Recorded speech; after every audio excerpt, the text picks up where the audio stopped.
But I tell you, if you have a problem figuring out whether you're for me or Trump, then you ain't black. Poor kids are just as bright and just as talented as white kids. I mean, you got the first sort of mainstream African American who is articulate and bright and clean and nice-looking guy. Biden recalling his early Senate career, bringing up two segregationist senators, Herman Talmadge and James Eastland, who called African Americans an inferior race. I was in a caucus with James O. Eastland, Biden said. He never called me boy. He always called me son. At least there was some civility. We got things done. The senators that he is speaking of with such adoration are individuals who made and built their reputation on segregation.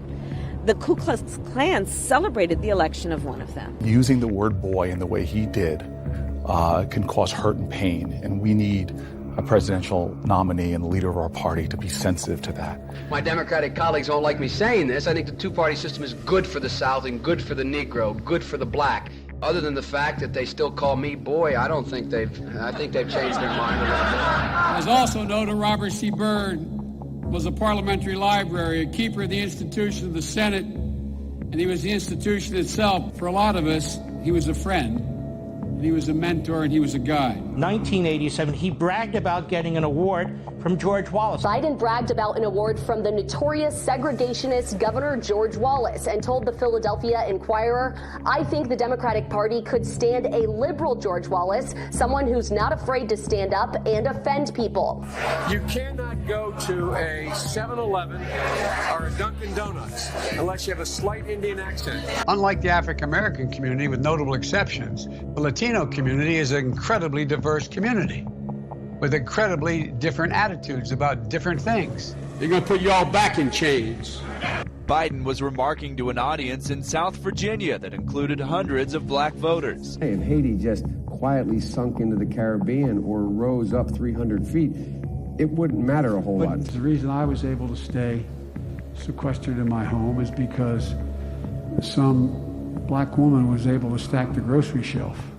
One thing Biden is being slammed for is the crime bill he helped write 25 years ago that many critics say resulted in mass incarceration, especially of young African-American men. Unless we do something about that cadre of young people, tens of thousands of them, born out of wedlock, without parents, without supervision, without any structure, without any conscience developing. It did contribute to mass incarceration in our country. There's about 100,000 of them, if you want to be rhetorically extreme about it, who are the predators. They are beyond the pale, many of those people. We have no choice but to take them out of society.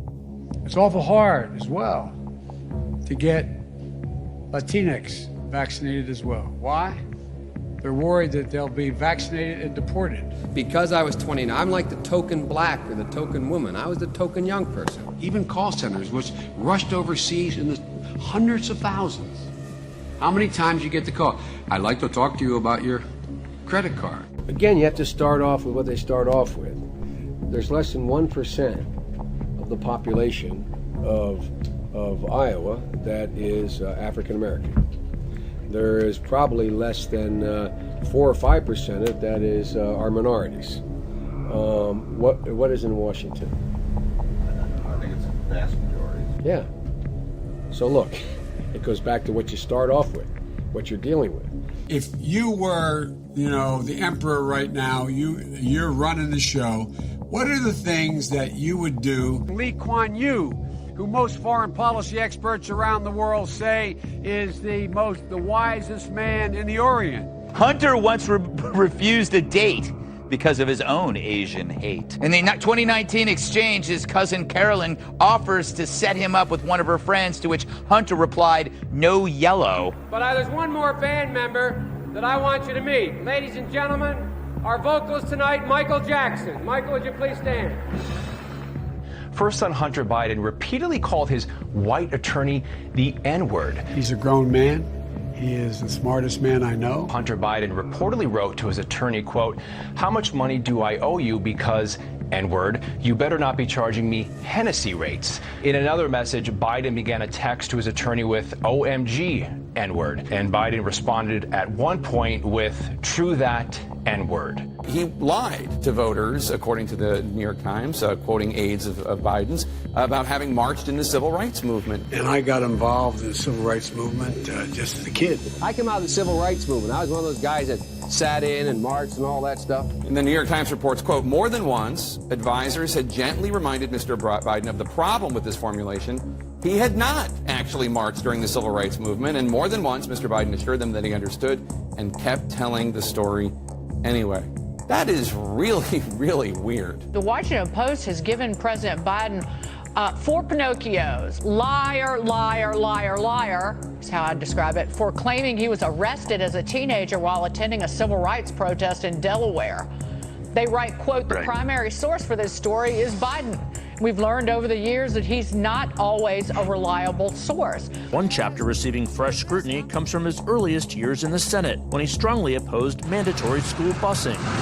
It was designed to achieve integration and a more equitable education. What's less known is how he followed the lead of some of the Senate's most fervent segregationists. Working with segregationists on an anti-busing agenda is very scary. 1977, Biden worried that his children would grow up in a, quote, racial, his words, jungle if integration is not done in a, quote, orderly way, whatever that means. On March 25th, 1977, Biden wrote, "My bill strikes at the heart of the injustice of court-ordered busing. It prohibits the federal courts from disrupting our educational system." Biden sought and received support from Mississippi Senator James Eastland, the Democratic chairman of the Judiciary Committee, and a leading symbol of Southern resistance to desegregation. I think the concept of busing, which implicit in that concept is the question you just asked, or the statement within the question you just asked, that we are going to integrate people so that they all have the same access and they learn to grow up with one another